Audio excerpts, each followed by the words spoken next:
시청자 여러분 안녕하십니까, 한상재입니다. 오늘은 2024년 6월 14일 금요일입니다. 오늘도 어김없이 더운 날씨를 보였는데요. 이제 시간이 됐으므로 한상재와 함께하는 인도네시아의 자연이 그리워 방송을 시작하겠습니다. 마침 한국에 휴가차 나온 둘째 아들 식구들이요, 포도원을 방문해서 체리도 따보고 복분자도 따서 먹어봤습니다. 둘째 손주는 딸기를 따서 옆집 고온이라고 하는 큰 개에게 던져주고 앉아 하면은 앉아서 딸기를 다시 주기를 기다리는 그런 모습이 아주 재미있었던 것 같습니다. 하지만 손주와 며느리는 먼저 서울로 가고요. 싱가포르 아들만 남아서 어머니의 포도밭 알속기 작업을 돕고 있습니다. 매우 더운 날씨지만은 참고 도와주는 그 아들이 너무 고맙습니다. 걔는 가끔 딸기 소년이 나타나지 않으니까 짖고 있습니다. 우리가 지나갈 때마다 딸기 소년 어디 갔어요? 딸기 소년 어디 갔어요? 하고 물어보는 것 같습니다. 하여간 오늘 컴파스 신문 토픽으로 달려가 보겠습니다. UN 커미티가요, 이스라엘이 전쟁 범죄를 저질렀다고 하는 제목의 외신이 뜨고 있습니다. UN 보고서에 따르면요, 이스라엘은 전쟁 범죄와 반인도적 범죄를 저질렀다고 보고 있는 것입니다. 이스라엘과 팔레스타인의 폭력 악순환은요, 국제법을 준수하는 것만이 최선의 방책이라고 보고 있는 것 같습니다. 그리고 팔레스타인이 가자지구 북쪽 한 피난민 초원에서 UN 급식소의 그 깡통, 그러니까 그 밥을 끓이는 그 통과 그리고 줄을 서서 먹거리를 받아가는 그런 처참한 사진이 보도되고 있습니다. 밥을 끓이는 솥은 왜 그렇게 찌그러지고 그런지 아주 참 보기에도 딱합니다. 그리고 밥을 타기 위해서 사람들의 손에 들려있는 깡통은 아주 처참하게 보이도록 일부러 찍은 것인지는 몰라도 대단히 비위생적인 것은 분명합니다. 사진을 자세히 들여다보면요, 그래도 옷은 잘 입은 것 같고요, 신발도 괜찮은 것을 신고 있습니다. 이상한 것은 많은 사람들이 줄을 서서 기다리지 않고요, 이렇게 웅기종기 모여 있는 모습, 그러니까 앞에만 몇 사람 이렇게 줄을 서 있고 빙 둘러서 있는 모습이 돼서 이 사진은 일부러 이렇게 처참하게 보이도록 찍은 사진이 아닌가 하는 그런 의심이 들기도 합니다. 어쨌든 인도네시아는요, 무슨 일이 일어나든지 팔레스타인 편을 들고 있기 때문에요, 이 신문의 기사도 공정한 보도라고 보기에는 좀 어려움이 있다는 그런 생각이 들고 있습니다. 다음 인도네시아 정치권 동향입니다.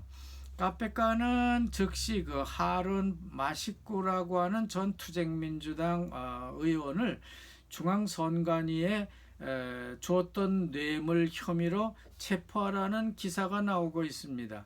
어떻게든 수사를 효과적으로 할 수 있으려면요, 하룬의 소재를 먼저 파악하고 그를 체포해야 조사를 쉽게 할 수 있다는 입장을 보이고 있는 겁니다. 하지만 하룬은 이미 잠적한 상태이기 때문에 찾을 수가 없는가 봅니다.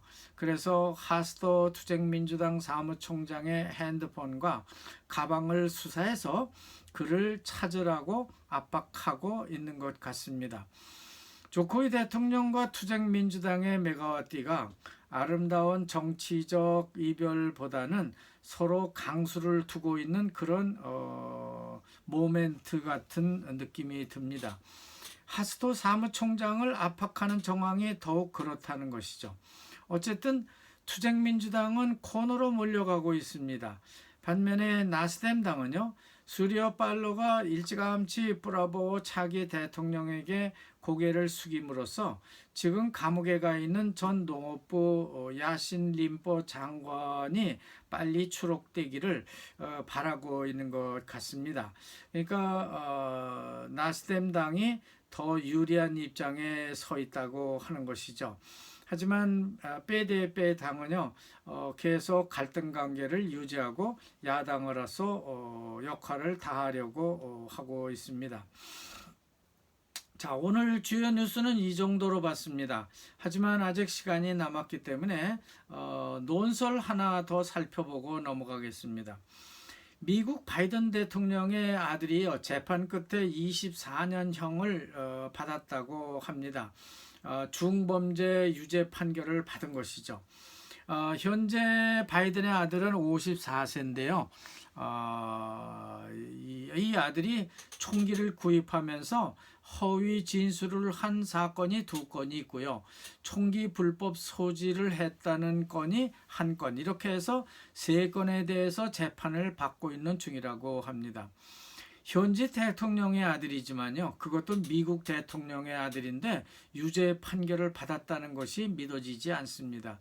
법 앞에 평등하다는 것을 보여주는 좋은 사례가 되고 있습니다. 윤석열 대통령의 장모님도 징역형을 받고 복역 중이었는데 이것도 법 앞에 평등하다는 것을 보여주는 좋은 사례가 될 수 있다고 할 수 있겠죠. 물론 트럼프 전 대통령도요 일반인처럼 기소를 당하고 재판을 받고 있습니다.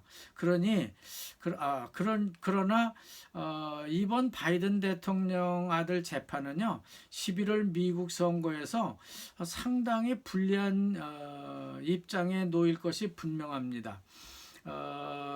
또 그렇다고 트럼프가 유리한 것도 아닙니다. 왜냐하면 트럼프도 재판을 받고 있기 때문입니다. 끝으로 누산따라 건설에 대한 기사를 하나 더 전해드리고 마치겠습니다. 이미 사임을 한 바 있는 반방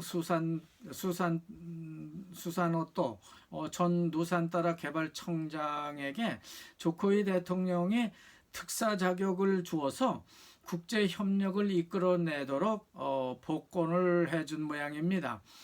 수도 이전에 대한 부정적 여론이 이런 식으로 막으려는 것 같고요.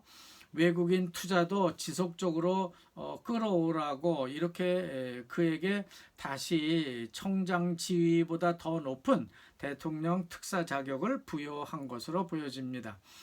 하지만 이미 조코이 대통령의 누산 따라 신수도 이전 신화에는 다소 금이 갔다고 볼 수 있습니다. 조코이 대통령은 임기 내 최대 독립기념일 행사를 신수도에서 대대적으로 열겠다고 다짐해 왔지만 반쪽짜리 독립기념 행사에 만족할 수밖에 없게 됐습니다.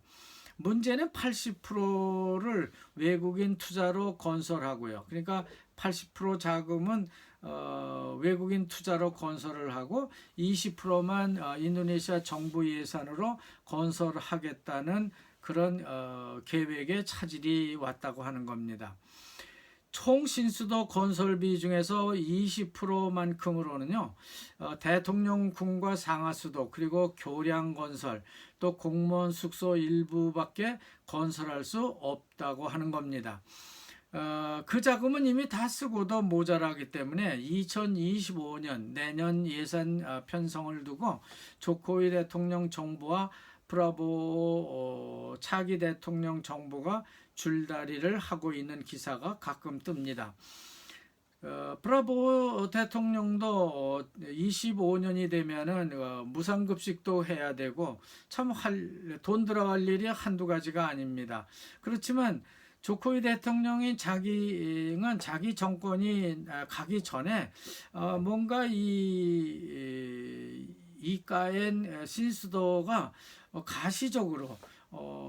가시적으로 수도를 이전했다고 하는 그런 역사적 기록을 기다리고 있는 것 같습니다.